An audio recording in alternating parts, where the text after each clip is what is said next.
기가 막히고 코가 막혀서 말도 안 나오는 얘기 또 하나 전해드릴까요? 경북 예천군 의회 의원들의 해외 추태 여러 차례 전해드렸죠. 그런데 이인철 변호사님, 네. 박종철 예천군 의원에 대해서 뭔가 조치가 내려졌다는데 대체 뭡니까?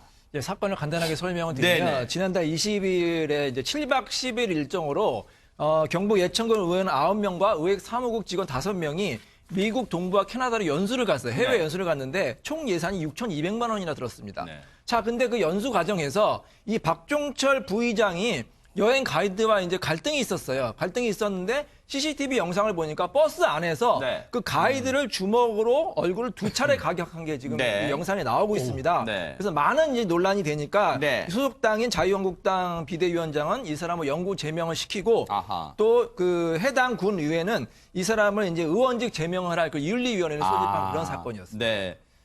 당시에요.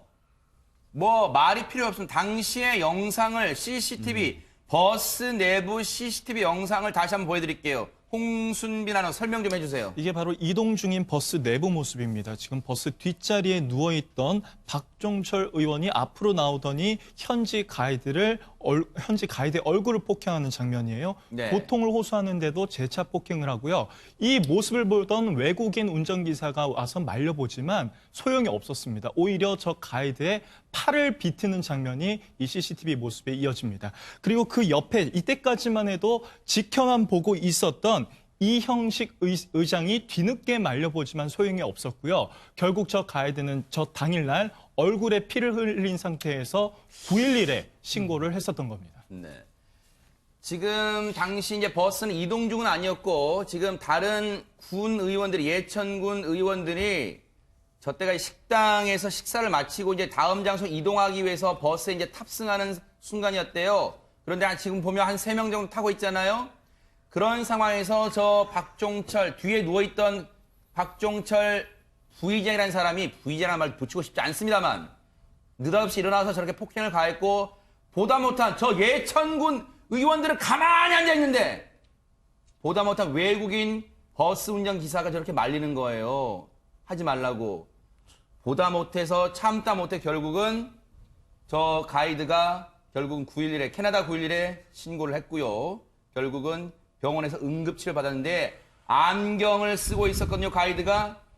당시 안경이 부서지면서 파편, 응급실 가서요. 안경 파편을 의료진이 집어내야 될 정도로 응급처치, 위험한 응급처치를 받았다고 합니다. 이인철 변호사님. 그런데 박종철 의원 입이 10개라도 할 말이 없을 것 같은데 지금 대체 뭐라고 얘기를 하고 있습니까? 이 사람은 이렇게 얘기했어요. 본인이 때리지는 않고 다만 몸싸움 과정에서 손사래를 친 거다. 이렇게 변명을 하고 있는데 저 큰일 날 뻔했습니다. 저 CCTV 영상이 없었으면 또 이게 또 맞느냐 틀리느냐 그러네요. 이렇게 문제가 됐을 텐데 네. CCTV 영상이 나왔잖아요. 딱 네. 걸린 거예요. 아하. 변명을 할 수가 없어. 저 정도면 직접적인 증거이기 때문에 네. 이 정도면 폭행이 인정이 될 수밖에 없습니다. 그런데요, 제일 화가 나는 분들은 시청자분들도 계시지만 이 사람들한테 속아가지고 지난해 6월 달에 지방선거 때 표를 주셨던 분들 아닐까 싶어요. 군민들은 얼마나 화가 나실까요? 그 얘기 들어보시고 이어가 보도록 하겠습니다.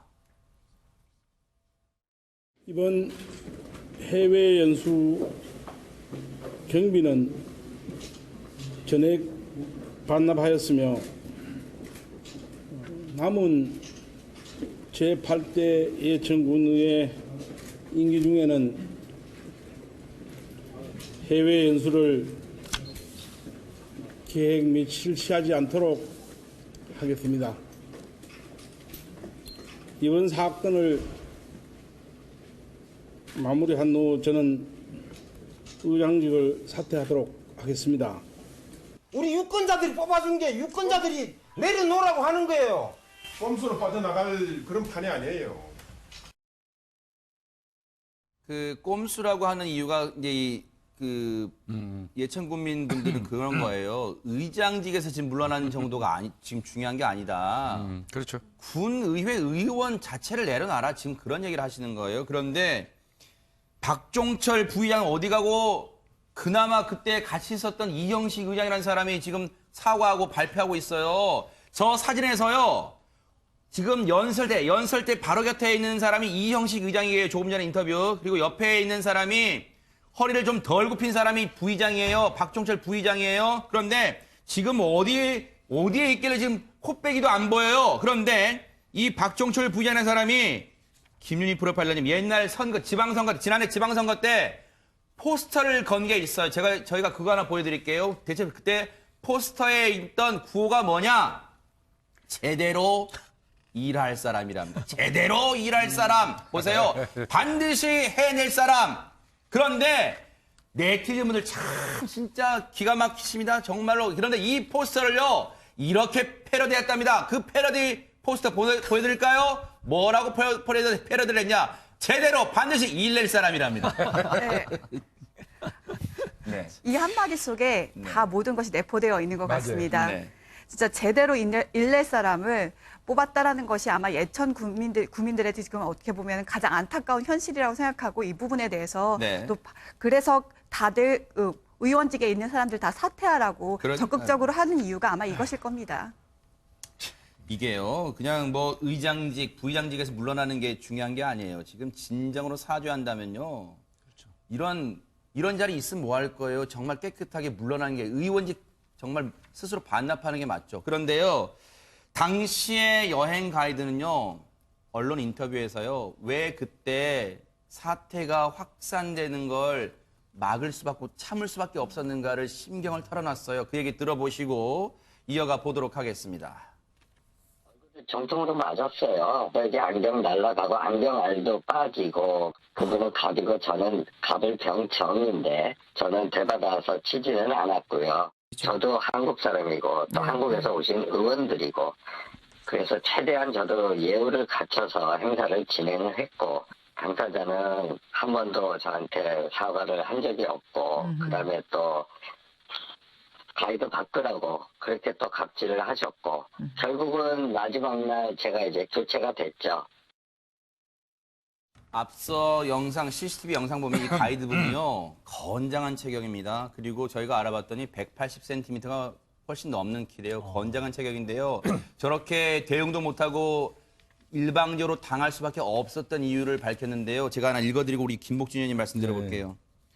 폭행 피해 당시에요. 가족 생각이, 가족 얼굴이 맨 먼저 떠올랐대요.